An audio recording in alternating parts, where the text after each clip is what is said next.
পাপন সাহেবের পদত্যাগের পরপরই ফারুক আহমেদকে বোর্ড প্রেসিডেন্ট করা হয়েছে, সেটা কিন্তু কোনো অন্তর্বর্তীকালীন বোর্ড নয়, সেটা বিসিবির বর্তমান ধারা মেনেই বোর্ড। আমি প্রথম প্রশ্নের উত্তরেই বলে দিয়েছি কিভাবে ফারুক আহমেদ এবং নাজমুল আবেদিন ফাহিম বোর্ড পরিচালক হয়েছেন, সেখান থেকে ফারুক ভাই প্রেসিডেন্ট পদে মনোনীত হয়েছেন বোর্ড পরিচালক। এটা নিয়ম নীতি মেনে এই বোর্ড যদি রান করে তাহলে এইটাই থাকবে বোর্ড আগামী বছরের অক্টোবর পর্যন্ত, 25 অক্টোবর পর্যন্ত।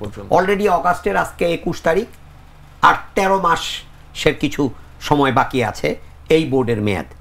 এই বোর্ডটা এভাবেই চলার কথা, কিন্তু যদি এই বোর্ডের বাকি সদস্যরাও একযোগে পদত্যাগ করেন, স্বেচ্ছায় পদত্যাগ করেন, এবং সেই পদত্যাগ যদি গৃহীত হয় তাহলে এই বোর্ড বাতিল হয়ে অন্তর্বর্তীকালীন বোর্ডে রূপান্তরিত হবে। আমি আবারও বলছি, ধরেন পাপন সাহেব পদত্যাগ করার পরেও আর একজন আলমগীর আলো ভাই বরিশালের, তিনি গত মাসের আগের মাসে জুলাইতে প্রবাবলি ইহলোক ত্যাগ করেছেন ক্যান্সারের সঙ্গে লড়াই করে, তিনি পৃথিবীতেই নেই। তাহলে দুজন নেই, 23 জন পরিচালক বর্তমানে আছেন। যদি 8 জনও পরিচালক থাকেন তাহলে কিন্তু আপনি দেখেন কোরাম হয়ে যায় 23 জনের বোর্ডে। তাহলে 8 জন পরিচালককে থাকতেই হবে সভা করতে গেলে। এখন সভা না করলে তো আর আপনি একটা রেজুলেশন বলেন, একটা সিদ্ধান্ত বলেন, সেটাকে তো আপনি গৃহীত করার জন্য যে একটা প্রোটোকল আছে, একটা নিয়ম আছে, সিস্টেম আছে, সেই নিয়মে পড়বে না। দ্যাট ইজ বোর্ডের 1/3 পরিচালককে থাকতেই হবে। আমি যতটুকু জানি সেই 1/3 পরিচালক থাকবেন, কারণ 4-5 জন অলরেডি মোটামুটিভাবে কনফার্ম তারা থাকছেন। আকরাম খান, মাহবুব আনাম, ইফতেখার রহমান মিঠু এবং ফাহিম সিনহা, আমার কাছে মনে হয় এই 4 জন থাকবেন।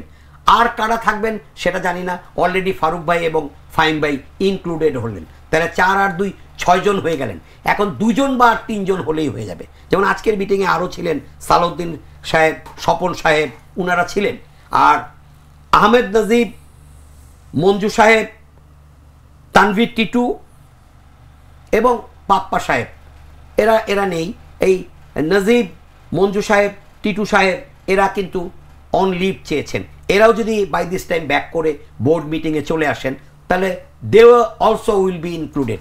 অর্থাৎ যারা এই 8 জনের আজকের মিটিংয়ে জয়েন করার বাইরে 4 জন ছুটি চেয়ে দেশের বাইরে অবস্থান করছেন, তাহলে 4 আর 8 12 জন, তারা যদি ব্যাক করে বোর্ড মিটিংয়ে ফিরে আসেন তারা থাকবেন। আর যদি তারা ব্যাক না করেন তাহলে কিন্তু সোজা কথা এই 8 জন আর ফাহিম ভাই, ফারুক ভাই 10 জনের বোর্ড চলবে। বাকিদেরকে যদি 3টি সভায় তারা অনুপস্থিত থাকেন তাহলে আপনি তাদের পদত্যাগ পত্র গৃহীত হয়ে যাবে। কাজেই থিং ইজ ভেরি ক্লিয়ার। 23 জনের মধ্যে 8 জন আজকের মিটিংয়ে ছিলেন এবং 2 জন ইনক্লুডেড হলেন, তাহলে 10 জন। এই 10 জন আপনার ধরে নেওয়া যায় যে থাকবেন। বাকিরা যদি বোর্ড মিটিংয়ে এসে জয়েন করেন তাহলে তারাও থাকবেন। যদি তারা বোর্ড মিটিংয়ে বাই দিস টাইম না আসলেন, 3টি মিটিং পরপর, এবং বাই দিস টাইম তারা পদত্যাগ পত্র জমা দিলেন, তাহলে তাদের পদত্যাগ পত্র গৃহীত হয়ে যাবে। 10 জনের বোর্ডই রান করতে থাকবে আগামী বছরের অক্টোবর পর্যন্ত।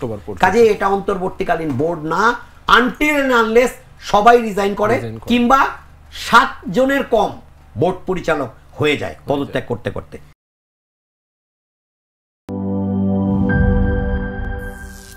করিম চাচা, আপনার প্রিয় মানুষদের কখনো বিপদে ফেলতে চাইবেন না স্যার। তাহলে আমাদের বিপদে রাখা কি ঠিক হচ্ছে? এজন্যই বিজলি কেবলস সবচেয়ে ভালো ও নিরাপদ। ফ্লেম রিটার্ডেন্ট পিভিসি দিয়ে তৈরি বিজলি কেবলস, নিরাপদ আজীবন।